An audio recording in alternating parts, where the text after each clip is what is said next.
welcome to the Skeptic Zone, the podcast from Australia for science and reason.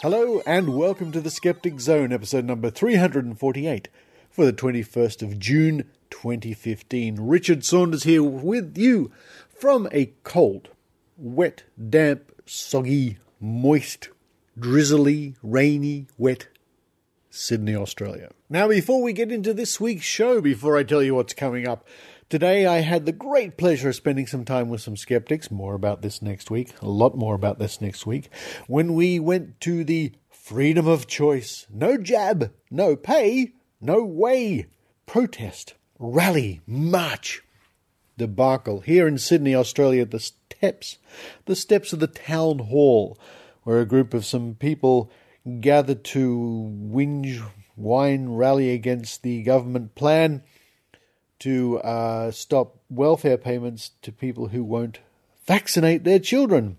Certain payments, that is. And here's a little teaser of what's coming up next week when we cover this protest. This was a recording of people marching down one of the main streets in Sydney.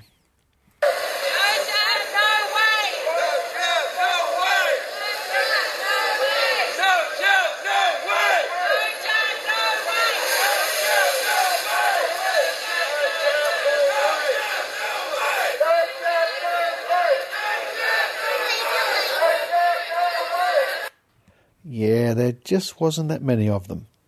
Now, there were protests held in most capitals, I think, around Australia. But if the Sydney one was anything to go by, I'm glad they had them. Because not only was there a very poor turnout in Sydney, and from what I gather elsewhere around the country, I think it gets back to what somebody once said recently about homeopathy. The best thing, or the worst thing that can happen to homeopathy is if people understood what it's all about. In that sense, the worst thing that can happen to the anti-vax crowd is for them to get up and speak in public and at rallies, because the drivel folks, the nonsense, the balderdash that comes out when they talk, they really are their own worst enemies. And I understand there's a lot of infighting amongst the anti-vax crowd at the moment. Next week, I'm going to have a report from the day, today, from the rally. I was there with some other people, as I said before. And we'll have some reports from other places around Australia. Oh dear, those anti-vaxxers. But let's talk about this week's episode of The Skeptic Zone. We're going to kick off with a report from Heidi Robertson, the Raw Skeptic Report. Heidi, inspired by the recent trip that I made with some other skeptics to Mind Body Wallet a few weeks ago, dug through her archives and found some more information from Mind Body Wallet up in Brisbane. She's going to be relating to you one of the more outrageous claims she heard on the day. That's the Raw Skeptic Report with Heidi Robertson. After that, it's a week in science from the Royal Institution of Australia, www.riaus.org.au. Thank you once again, Royal Institution of Australia, for your excellent little report every week. And then to round off the show, it's my interview with Michael Marshall, my old friend Michael Marshall from Liverpool, from the Good Thinking Society. And they do some pretty good thinking. Oh, boy, do they do some good thinking. Not only do they do good thinking, they do some pretty good skeptical activism in general. The Good Thinking Society, what a worthwhile endeavour it is. Find out what they've been up to, some of their investigations and some of the action they are taking coming up later on in the show. But that's all for me at the moment. I'm going to run downstairs, open the fridge. Now, it's too cold to open the fridge today. It's actually, it's a bit cold. I'm going to open the oven. What can I find in the oven? Maybe a nice lasagna.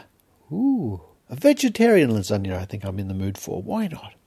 Yeah, a bit of chili sauce on it, because I like to put chili sauce on just about everything, I think. While I'm munching away on my lasagna on this cold day, I hope you enjoy the Skeptic Zone.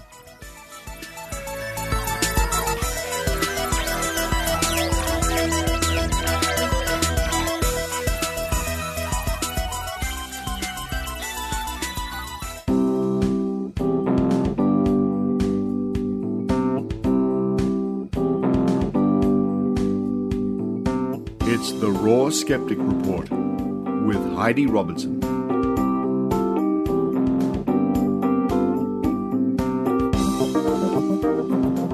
Hi everyone.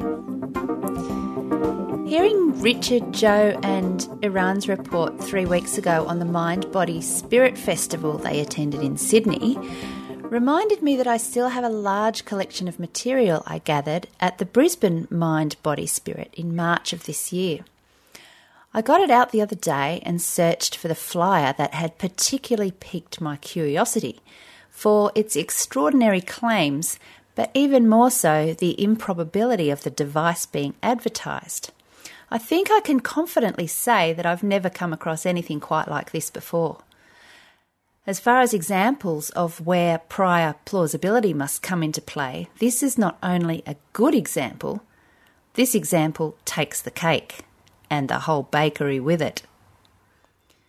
So here we have it. It's called bioresonance therapy.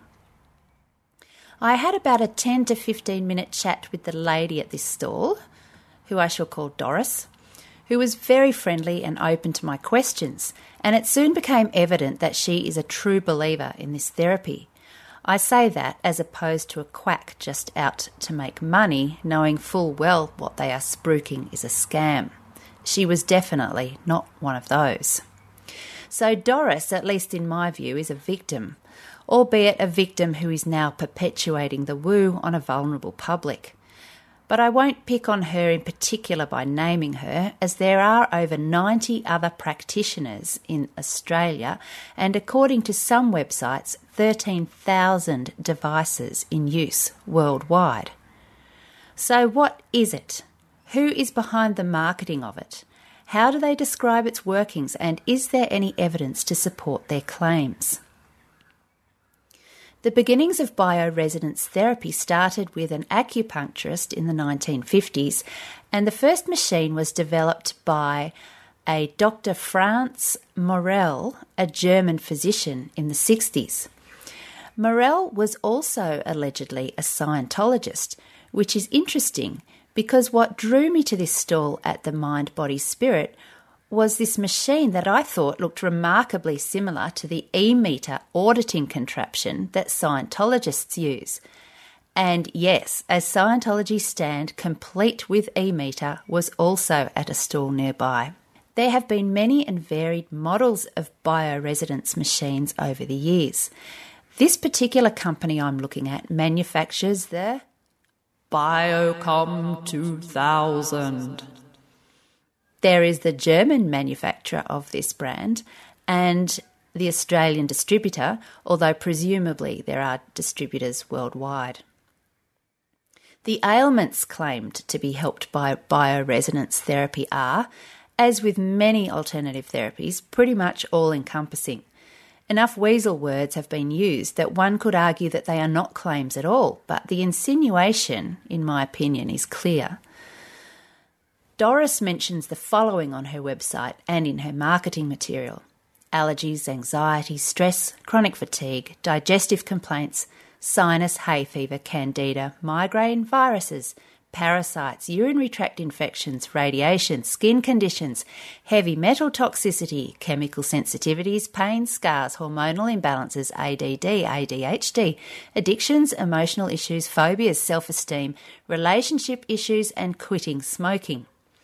I'll get to the disclaimers later. First, I'll relate how this therapy is supposed to work. The treatment is as follows. The patient lies down comfortably on a treatment table with a modulation mat underneath them. The practitioner applies an electrode to the patient's body. The electrode is connected to the machine via a cable. The following is directly from the Australian distributor's website. Just keep in mind that Andrew Barry, the distributor, states he has a Bachelor of Science in Chemistry and a PhD in Atomic Physics. Quote, all substances emit a specific electromagnetic wave, each with its own individual characteristics. This is known as a frequency pattern.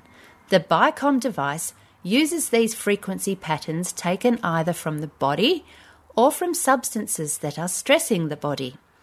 The BICOM separates these waves into harmonious and disharmonious components.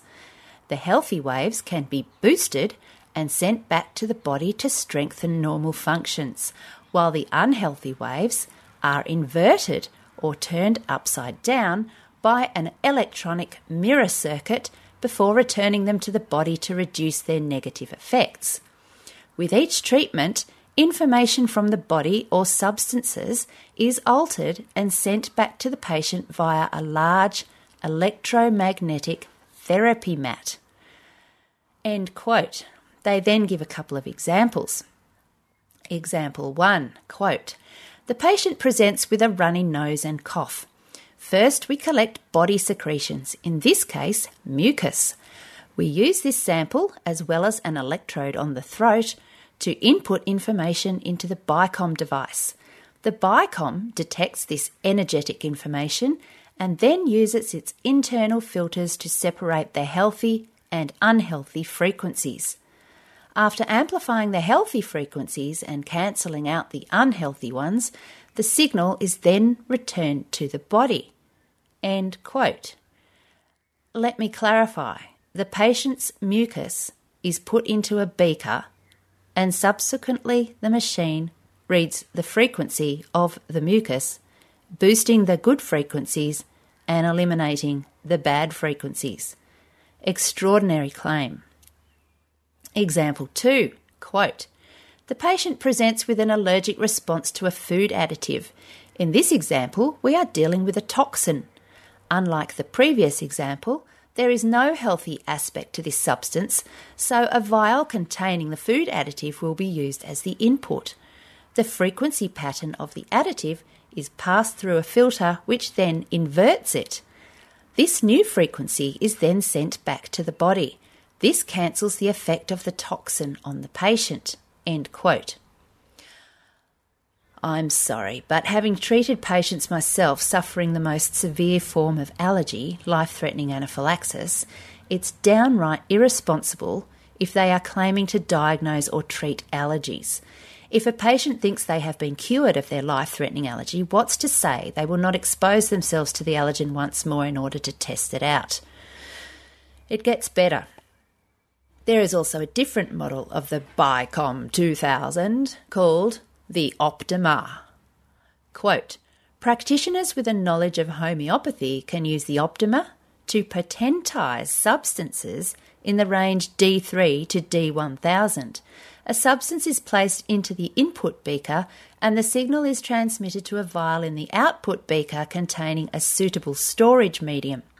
The output may also be transmitted directly to the patient using the modulation mat and can also be stored inside a BICOM chip.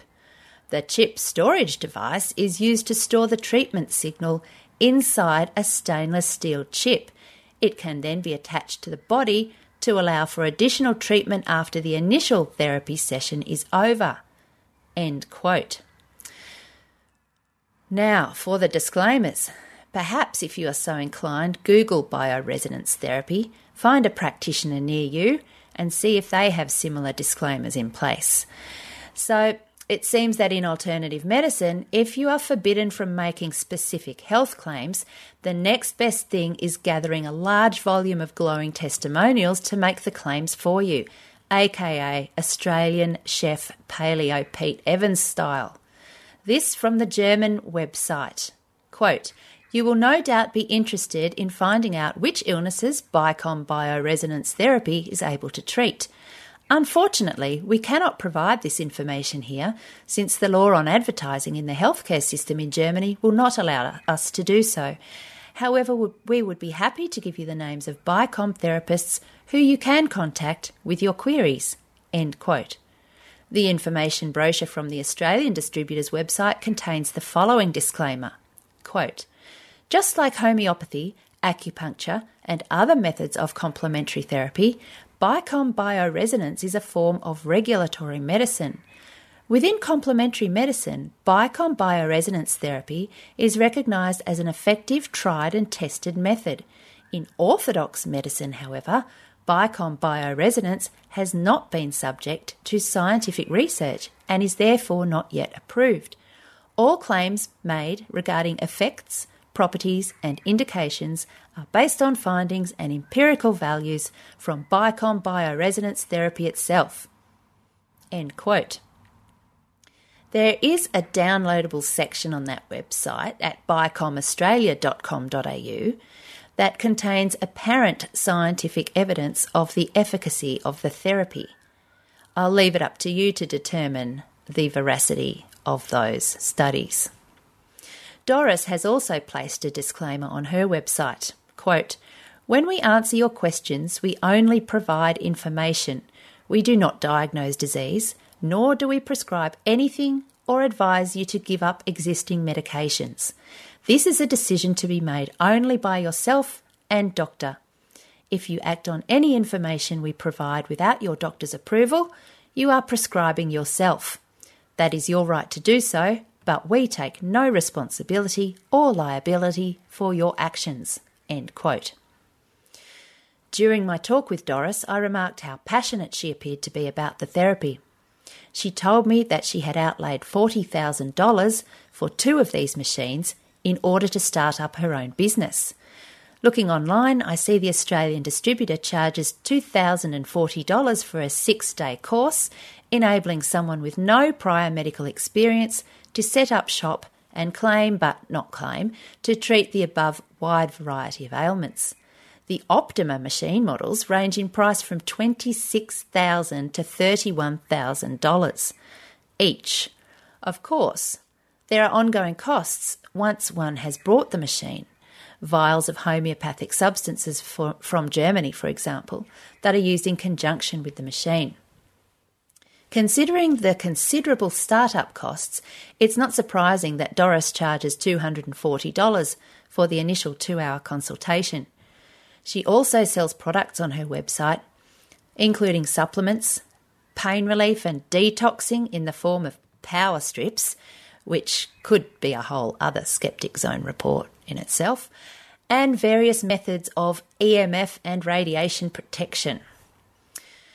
So apart from making one's wallet decidedly lighter, what's the harm, as they say? An adult has bodily autonomy and a right to choose their own medical treatment. Here's an example of one such real-life case, which is made all the more tragic because it was not an adult with their own bodily autonomy. It was an 18-day-old baby whose parents made the wrong decision as a result of this specific brand of pseudoscience. I'm now going to quote an article from the Society for Science-Based Medicine by Dr. Stephen Barrett. It describes how a bioresonance machine, in this case a brand called the Mora machine, was used by a naturopath on a small baby.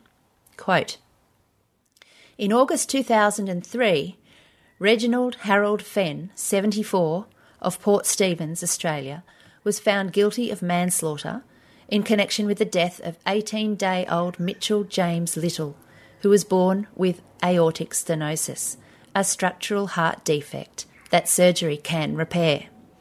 During a 9-day trial, witnesses testified that Fenn had treated the baby in 1999 with herbal drops and a Mora machine and declared that he was cured.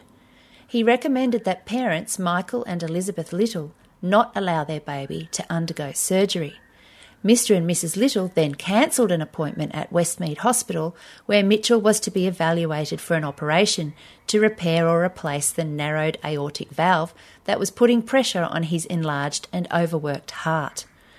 The appointment was rescheduled after doctors intervened, but Mitchell died of heart failure before an operation could be carried out.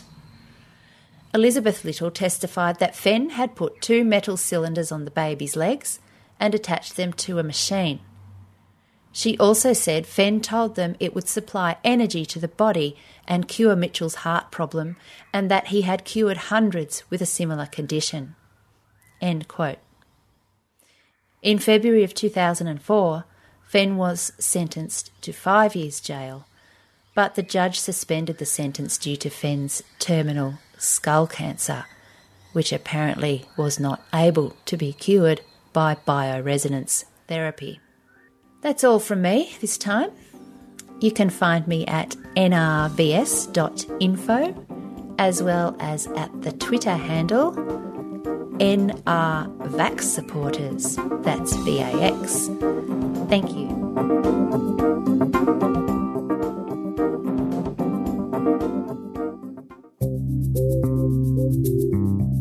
The Skeptic Magazine, the journal from Australian skeptics. Subscribe online to the world's second oldest skeptical magazine. Visit www.skeptics.com.au and click the publications link. You can also find there over 30 years of back issues free to download. The Skeptic, the magazine from Australian skeptics.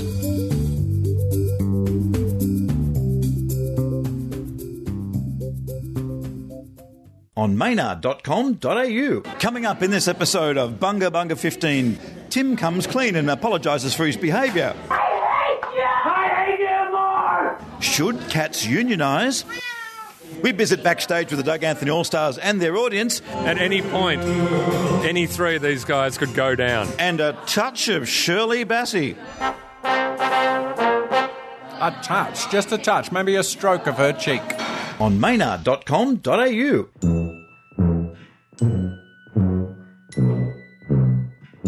Hey, you!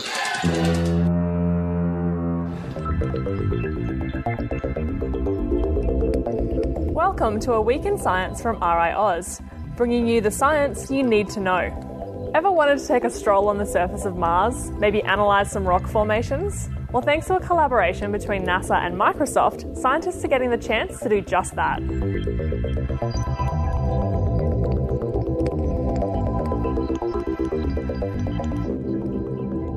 Although it's about 55 million kilometres away at best, and at times as far as 400 million kilometres away, thanks to virtual reality, the surface of Mars has never been closer, as long as you've got the right accessories. Strap on a Microsoft HoloLens headset and fire up their on-site software, and you'll be transported to another world.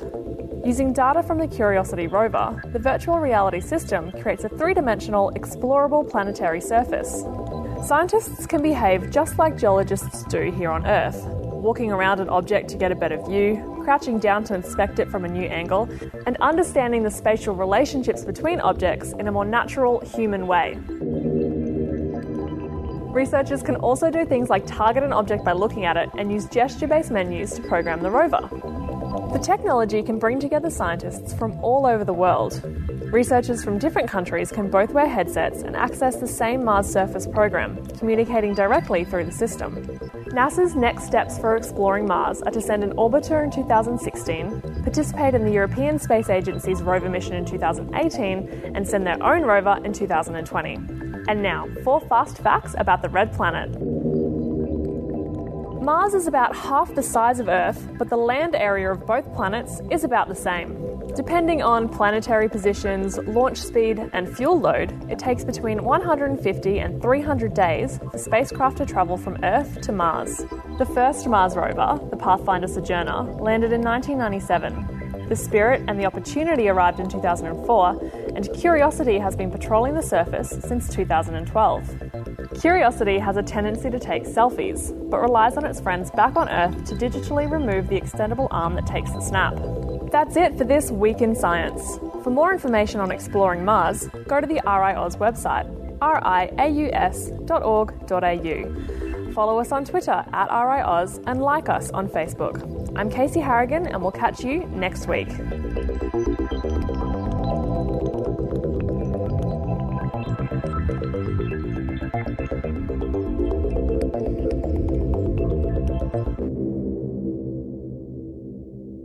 Virtual Skeptics is a weekly web show in which we discuss the latest news in skepticism.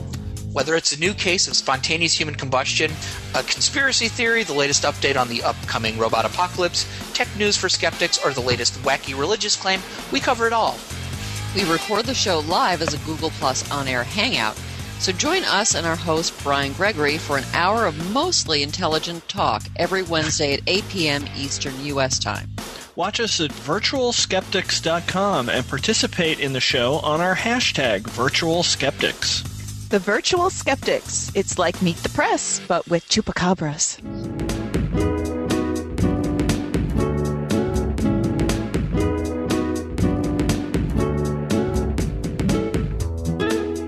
Joining me now from the Good Thinking Society, all the way from Liverpool. I must visit Liverpool one day. Michael Marshall. Hello, Marsh. Hi, Richard. Hi, how are you doing? I'm doing fine, thanks, Marsh, but I'm really interested to catch up with you, and I love catching up with you and the Good Thinking Society every now and then on the Skeptic Zone, because some very important investigations have been done by you people, which are really, it's a beacon for everybody. What can you tell me has been going on lately? And this Spirit of Health has been brought to my attention. What's that all about? Yes, so Spirit of Health was this weekend conference that was taking place in Brighton, very far down in the south coast here in the UK. And it was being run by one of the members of the Genesis 2 church. And your listeners might be familiar with Genesis 2. They're the church, quote-unquote, that was set up by the Archbishop, Jim Humble, who's the guy who peddles miracle mineral solution, sodium chloride or industrial bleach, to cure literally everything, HIV, Ebola, cancer, everything that's going. The big thing at the moment is that acolytes of his are giving this stuff as an enema to autistic children as a cure for autism, because obviously autism is caused by parasites in the gut. You can't worms and things. You just can't make this stuff up, Marsh. This is every now and then I have to stop and think, have I heard it all before? Have I heard everything? No, I haven't heard everything yet. This is bizarre. It is, and it's tragic and awful. I mean, if you think of the experiences these poor children are going through, these autistic children are going through, where their parents are giving them bleach enemas, and then their parents are kind of looking through their stool samples to find evidence of parasites, and they hold up little things that look like worms, and in fact what that is it's part of the intestinal lining that's being shed because it's been attacked with bleach. So it's incredibly, heartbreakingly kind of grotesque as a form of alternative medicine, and of course these parents utterly believe it, and they're just confused. They're in a position where they don't have any answers for why their children are this way, why their children happen to be autistic. We don't know that at the moment. It's just a thing that we know happens. Whereas on the other side, we have this snake oil salesman or similar, who are making these huge, outrageous, definitive claims, and I can certainly see why it'd be very easy to believe in those assurances of certainty than to live in uncertainty, which is where we all are, unfortunately. But it means that people are doing quite horrible things with this bleach stuff, and so this conference is being put on by the purveyors of this stuff. And they had a couple of different speakers all there. And one of the speakers was someone that some of your listeners will also be familiar with, I imagine, because he's a fellow national of yours. He's Adrian Jones, who's a naturopath. Ah, right, okay. Well, naturopath meaning that anything they want it to mean, I think.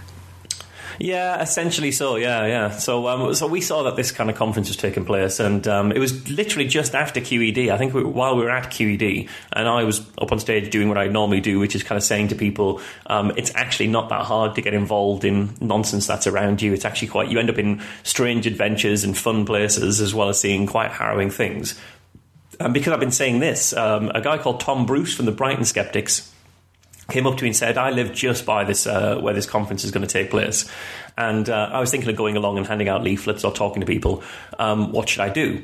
And fortunately, the Good Thinking Society, we were able to actually buy Tom a ticket into the event and send him along there. So he went along with his phone to see what kind of claims were being made, and he was actually able to capture undercover footage of some pretty crazy stuff. I mean, one of the things that Adrian Jones was saying, and it just shows how harmful bad ideas are when they're left unchecked.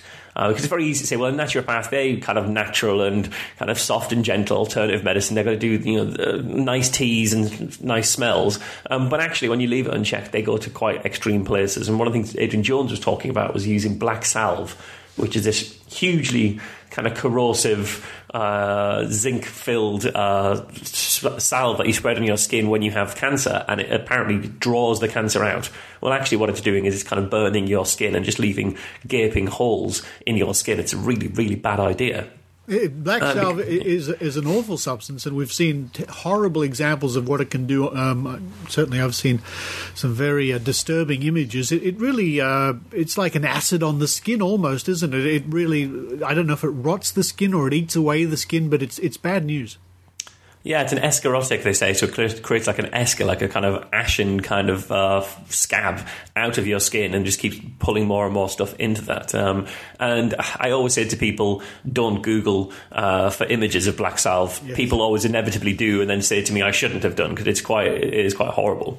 But you can imagine it's that bad. Well, actually, at this conference, he was saying, if you've got this is the only 100% cure for skin cancer, it's guaranteed results, all those kind of things, and he probably utterly believes it. I think he probably does, but that doesn't make it harmless, because at this conference, there's a guy in the audience during the Q&A who says, well, I've had throat cancer, and you could barely hear the guy speak, unfortunately, and this is something that we were able to kind of publish, but he's saying, well, I've had throat cancer about 4 or 5 years ago, and they keep wanting me to go back for appointments. Could I have done something with black salve?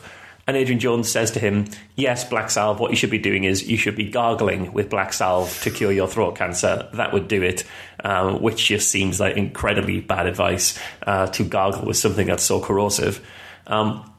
And then he says to the guy that, but if your throat cancer was a couple of years ago now, you don't need to do anything more. You don't need to go back. If you're supposed to be having appointments, you don't need to go back for a checkup. You'd have known within weeks whether they got it all. So here we are 4 or 5 years later. The only reason they want you going back for a checkup is to widen their bank balance, is to fill their bank accounts, and nothing more than that. Which is just horrible advice for somebody who's in remission from cancer. It's the worst possible thing you can say, is to stop looking for signs that it might have returned. You know, the checkups are what catches early recurrences when you're in remission. So to tell people not to go along to that is just phenomenally dangerous advice. It really, really is. It really is, and you've brought up some interesting things here in this conversation, Marsh, and I'll just go over them for the benefit of our audience. It's the red flags we look for when we're investigating. And you've brought up 3 classic red flags. The first one is something that cures to claim many different ailments. That's a classic red flag. And we see it all the time, especially at the Mind, Body, Spirit festivals, where the list of ailments and conditions and whatnot, X, Y, Z will cure, is quite astonishing. The other one is that the people peddling these things are often true believers. And they will be speaking not out of any ill intent, but out of their firm belief in the product. And the other one that you brought up, the third red flag, is the falling back on conspiracy theory. You know, the doctors don't want you to know about this because they can't make any money. The government is hiding this from you, etc., etc. Yeah, and you see those things all the time. You really do. I mean, you've been to enough Mind, Body, Wallet festivals, and so have I, to see that this is just the theme of every one of them. And when you see it, and they're not talking about these things for very serious ailments, when they're talking about relatively harmless things, you know, things that are self-limiting conditions that are just going to go away by themselves, then you could easily think why it would be okay to give it a pass. But when you do give it a pass, you end up in a position where a guy is saying, if you have throat cancer, gargle a corrosive salve and that will cure your throat cancer. You know, it's just phenomenally dangerous. Yeah, you're absolutely right.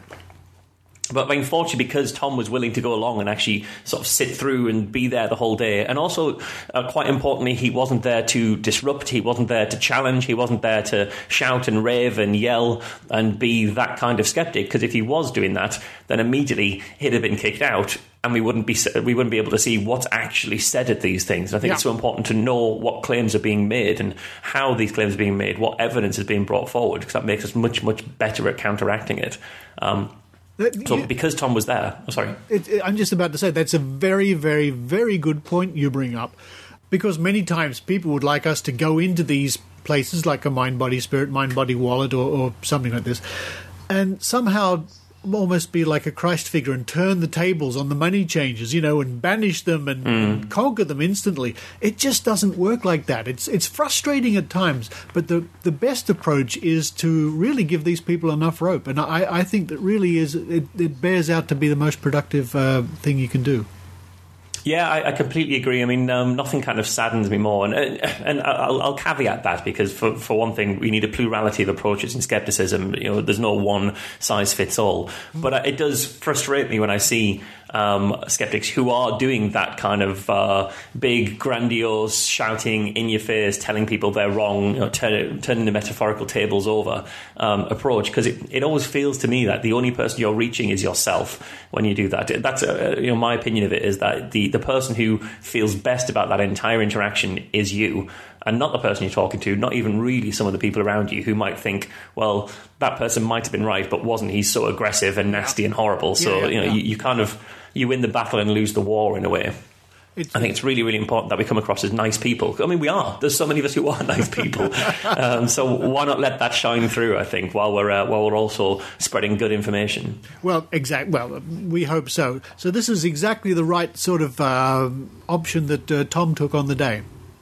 Yeah, absolutely. And because he was there and he noticed that other people who were there to find the information out because they wanted to use it for themselves, they wanted to actually follow this information, they were taking photos and filming things on the phone. So he thought, sure, that must be allowed.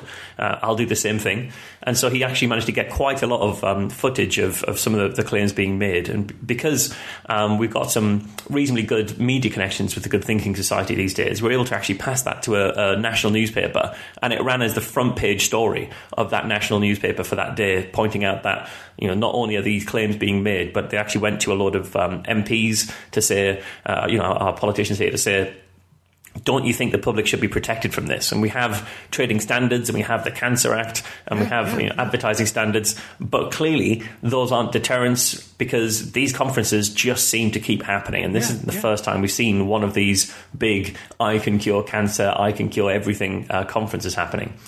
So it was great to see that story really making literally front page news of a printed broadsheet highlighting the need for the public to be protected from these incredibly harmful things, because this isn't about trampling on freedom of speech. This is about people not being allowed to claim to do stuff that they can't back up. It's making sure that people aren't hoodwinked, even if the person hoodwinking them doesn't realise that what they're saying isn't true.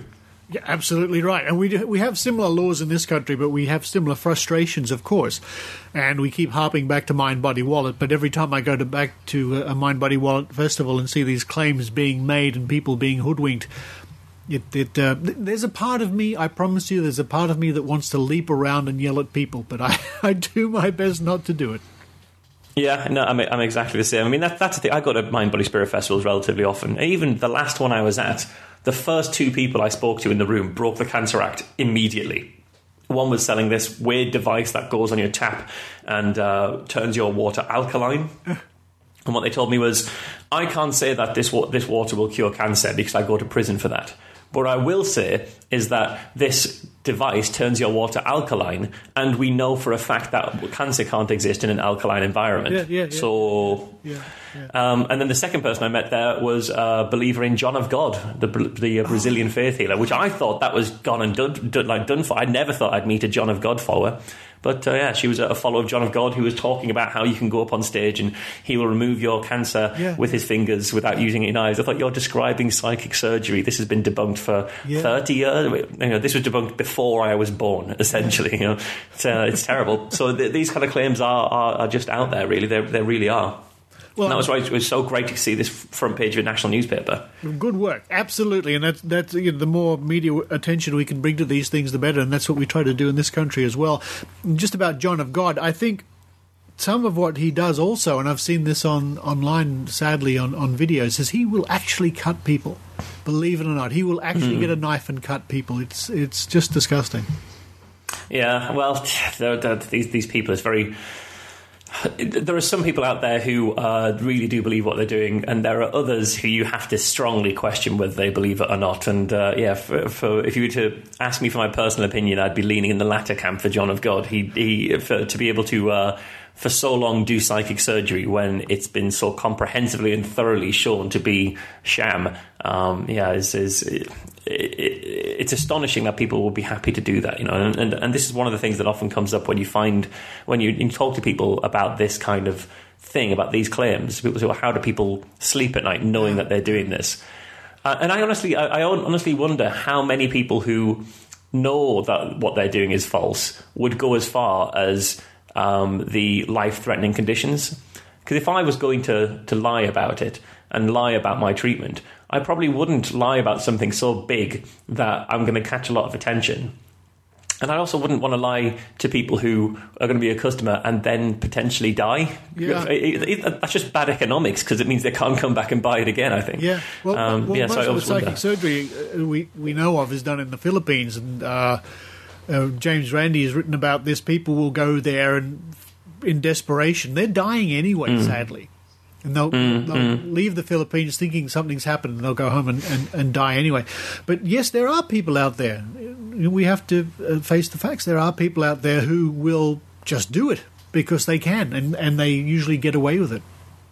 Yeah, it's true. It's true, and that's why it's really, really important that we're doing what we can. And I think the best approach is, as I say, a plurality of approaches. I mean, yes, you can be there and record undercover, but I think it's really important to have the other groundwork together, to have the evidence that this stuff doesn't work, to have conversations with the media, so speak to newspapers or speak to people forget these days you can phone up a journalist. You can just look through a newspaper, or look up through a newspaper's website to find a journalist who seems to cover the kind of stories that you like, that seems to cover them from the right angle for these kind of alternative health stories or health stories generally. And you can just phone them up and say, there's this conference happening in Brighton, we're going to have a man there.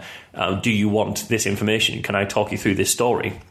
Yeah. And you'd be surprised how far you get. I mean, there was actually another conference happening last weekend, which again was run by the people behind the Genesis 2 Church. So some of the high-up people from Jim Humble's organisation were going to be there, including many of the people who were making the most kind of outrageous claims. And one of the things that we were quite successful in, working with a number of different groups, it was a tactic that we tried with the Spirit of Health conference too. So one of the things we did was we found out from their information. We signed up, we got their information from them. We found out where the venue was, and then we called the venue. People we were working with called the venue and said, do you know what's going to be said there? Do you know who's speaking and what's behind it? And do you know what Miracle Mineral Solution is and how it's dangerous? And the venue cancelled on them. So they had to move to another place and another place. And in the end, when Tom went, what he had to do was turn up at a train station at a certain time, and they would direct him to the venue from there. Wow. So he didn't even know where he was going. It was totally cloak and dagger, in a way to kind of evade exactly the kind of actions we were taking. So there was another conference this weekend, weekend just gone, from the Genesis 2 Church, which did exactly the same thing. We worked with people who've been trying for some time to figure out exactly where it was, and they just were having none of it. They weren't saying anything about where it was from, where it was going to be. But I was able to call the local press and get the local press to cover it. It was front page news of the local paper in the town where this thing was going to be, pointing out how dangerous it was. I think it ran 3 or 4 times in a week in the local paper, which really highlighted it. And because we'd had this front page story in the Telegraph, with MPs no less calling for some action to be taken and maybe police involvement, we were able to use that story to counteract this conference and say to trading standards and the authorities, here is the front page of a national newspaper saying that people should be protected. Here's your chance to protect. You know about this one ahead of time. You know this is going to be dangerous. And to their credit, the authorities stepped in. I mean, they actually went along. They turned up at the train station where everybody was meeting. They talked to people there. They followed them to the premises where the conference was taking place. And then they gained entry to the premises with some police and really gave them a good talking to. And they're now going to be and it's just this kind of pressure makes it very, very hard for people to continue selling things that are going to result in people's certainly illnesses, if not deaths. This is the kind of stuff I think we need to be doing, and it's that multifaceted approach of talking to the media, talking to the regulators, contacting a local MP, talking to the venues, and trying to do this all in one coordinated way. And you really can affect their ability to put these conferences on. I think you've given me fresh hope and fresh inspiration for tackling Mind, Body, Wallet in this country, Marsh. But more about that in the coming months, I think. More about that in the coming months.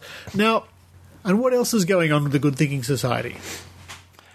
Well, we're involved in lots and lots of things, to be honest. It's been quite an exciting couple of months lately with us. We've still got our big homeopathy campaign, which is starting to bear fruit. So I think listeners may well know about the fact that homeopathy is supplied on the NHS with NHS money, which is a major, major thing and a major problem for us. But through my research, I managed to find out that there was only about 15% of the country actually funds homeopathy. And so we've been challenging those places one by one, and Liverpool was kind of our first big challenge, and we were able to bring a legal case against them because we felt that the decision they made to continue funding was unlawful. Their procedure did not follow the law, and they reversed their decision. Now they're going back to consultation, and so the latest in that is that we're involved in that consultation, so hopefully we can make sure that the questions that are being asked and the way that they're talking to people is a way that's conducive to getting good evidence back and not just a huge wide variety of it worked for me stories. But on top of that, once we had this kind of Liverpool decision, we then started writing to other parts of the country that still fund homeopathy. And what we've heard back from Bristol, which is where one of the few remaining homeopathic hospitals was still in existence, we heard that hospital is shutting down, that they're not going to supply homeopathic products from that hospital anymore. And given that the hospital was getting about £300,000 a year of taxpayer money to dispense sugar pills to the sick, that's a pretty good result. It does mean that there are a cluster of local authorities around there that were using the hospital for their homeopathy. It doesn't mean that they're not going to fund homeopathy anymore. It doesn't mean that for certain. But what it means is they're all going to review it now and say, well, are we going to fund this or not? But that's great because it means that we can direct them to the best procedures for reviewing this kind of stuff, and there's already things in place that show you how best to do it. And hopefully they will take this opportunity to stop funding homeopathy altogether in those areas. I think it really just is, it's indefensible to be spending money on this, which doesn't work, when we know there's plenty of other things that do work, where that money could be spent. Because we don't have an infinite amount of money on our National Health Service. You have to put the money where there's the best chance of a benefit. Absolutely right. And I think the lessons being learned around the world, there was a story just in Australia just the other day about a pharmacist who's throwing away the homeopathy off his shelves, putting it in the bin. And it really is, bit by bit. We've had court victories in this country against the homeopathic organisations making outrageous claims. People in general, I would hope, not even interested in it or stopping to believe in it or growing out of it, so to speak. I might be being optimistic, but I really think the things are changing. Yeah, I think it feels that way. I mean, we've also got in America, the FDA is now having a very, very good look at whether they're going to start regulating homeopathy, and the regulation of homeopathy by the FDA would basically be the removal of homeopathy because there's no way it could pass the regulatory standards. And I know there's some great work being done there. I wonder whether this is kind of a cultural zeitgeist where everyone's kind of starting to realise this is nonsense, or whether they've just kind of, the purveyors of homeopathy have just kind of outlived their welcome, essentially. They've burnt off all their goodwill by just repeatedly talking about conditions they can't possibly help with, and going beyond the pale, stepping outside of the limitations. Because how I normally talk about it is to say, if homeopaths only ever said this is good for when you've got a headache or when you've got a cold, things that are going to go away by themselves. You can take a painkiller for headaches. Sometimes it's effective. It's not always 100% effective with a paracetamol if you've got a mild headache. Maybe you take homeopathy, maybe the placebo convinces you feel okay about the amount of pain you're still in. Eventually it's going to go away. If they stayed there, it wouldn't be the worst thing in the world. I wouldn't support it, but I find it much, much harder to prioritise it. But the fact is they start there and they say, well, if it's good for this, then it must be good for all of these other things. So don't go and see a doctor. And we saw recently, there was another very, very tragic case, I believe, of parents who favoured homeopathy instead of legitimate medicine when their child had an ear infection, just simple ear infection. And that child actually ended up dying from an infection because they were left untreated. And yes, it's just, these cases aren't rare, and I think every one of them is a tragedy. And I think maybe that the regulators are starting to spot that these things are hugely important, and the public are starting to realise it too. I think it seems like more and more the public know what homeopathy is, which is the biggest battle. I think when I started in skepticism maybe six or 7 years ago, when you talk to the public about homeopathy, people didn't really know much about it. Whereas it feels now like a lot more people know that it's about diluting things. It's about like cures like. Everyone seems to have a homeopathy joke these days, and I really think that's a great way of removing the accidental legitimacy of homeopathy. Because obviously I've done a few different projects that have resulted in an awful lot of response from people who are talking about homeopathy. So when we did the last year and even this year, we've been doing Homeopathy Awareness Week. Yes. So we actually bought the website homeopathyawarenessweek.org, which was available. And we put up a genuine site about promoting awareness of homeopathy, awareness that it's based on the idea that the more you dilute something, the stronger it gets. And that's a terrible, completely wrong idea. Yeah. Awareness of the fact that governments waste money on this, that the public wastes money on this, that it's been comprehensively shown not to work. So we put all that kind of information up, and it's just at the end of Homeopathy Awareness Week now.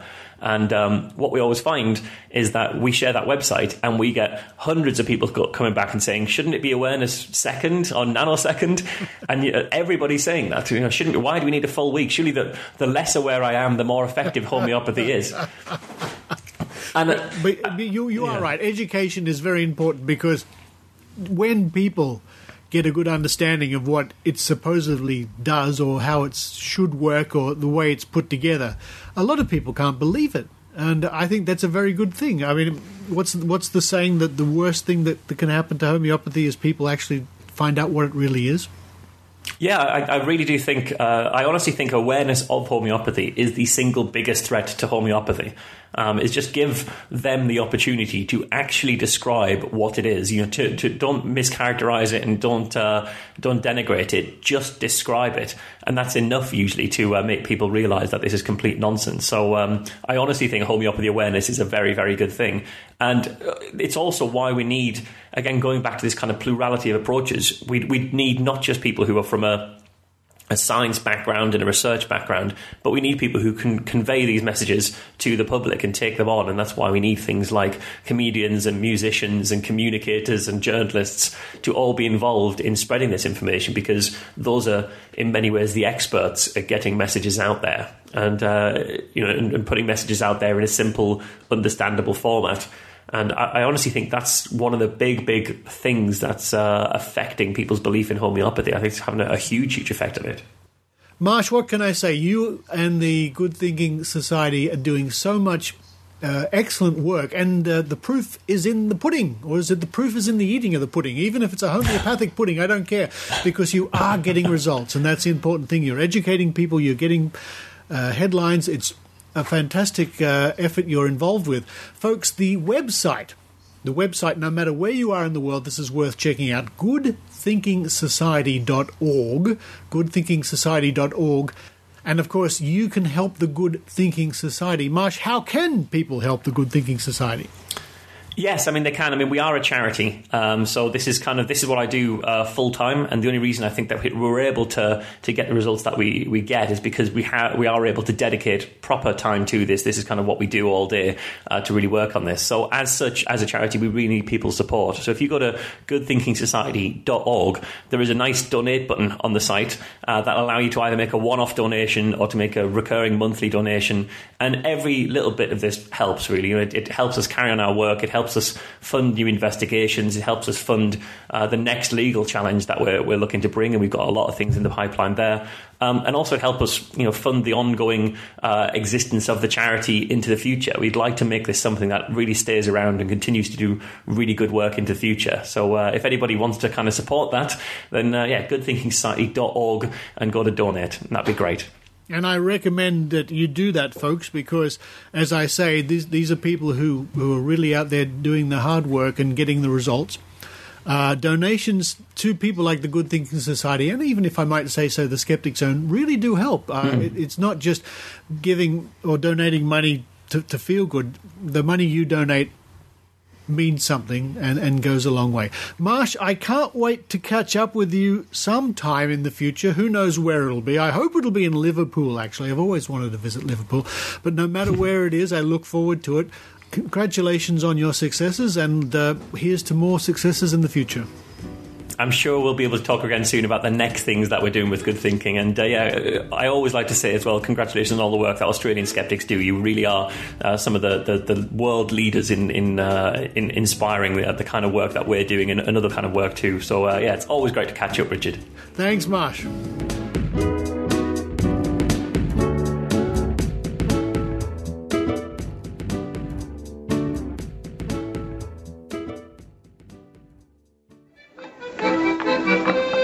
Hallo aan alle Nederlandse luisteraars.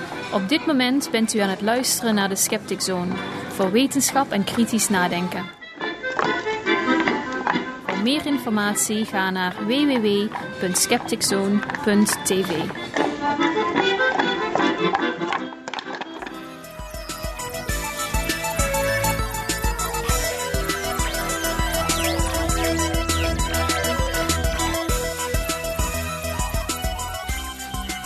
Thank you for listening to the Skeptic Zone, and thank you to Heidi for that excellent report, and thank you to Michael Marshall for that interview as well. Well done, Michael. Your Good Thinking Society is doing a good job.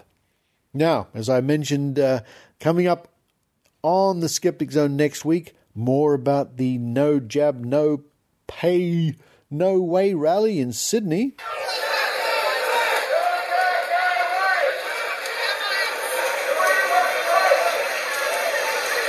Oh, dearie me. That's actually taken from a video, and there really wasn't that many people marching. Oh, well, they gave it a go. It's their freedom in our democracy to march down the street with their message, and that's exactly what they did. And coming up next week, I think next week, or maybe the week after, probably next week, I'm going to be interviewing James Randi, catching up with my old friend, asking him how retirement's going, what he does in his retirement. I'm sure he's still very busy. And we'll find out more about the upcoming amazing meeting in July in Las Vegas. Looking forward to that. I always have a great time at the amazing meeting. I learn a lot every time I go there, and I love meeting Skeptic Zone fans and everybody. It really is a great event. This year will be particularly special, I think, because it's a special recognition of the life and works of James Randi. And if you are coming to the amazing meeting and you see me, pop over and say hello. I'd love to say hello to you. And if you're in Sydney, I might see you in a week or two at Sydney Skeptics in the Pub, first Thursday of every month at the Crown Hotel, the corner of Goulburn and Elizabeth Streets in the city, 6 p.m. Meet upstairs. But for this week, this is Richard Saunders signing off from Sydney, Australia. You've been listening to the Skeptic Zone podcast. Visit our website at www.skepticzone.tv for contacts, an archive of all episodes since 2008, and our online store. Please support the Skeptic Zone by following us on Twitter @SkepticZone, liking us on Facebook, and leaving a review on iTunes. You can also show your support by subscribing via PayPal for as little as 99 cents a week. The Skeptic Zone is an independent production. The views and opinions expressed on the Skeptic Zone are not necessarily those of Australian Skeptics Inc. or any other skeptical organisation.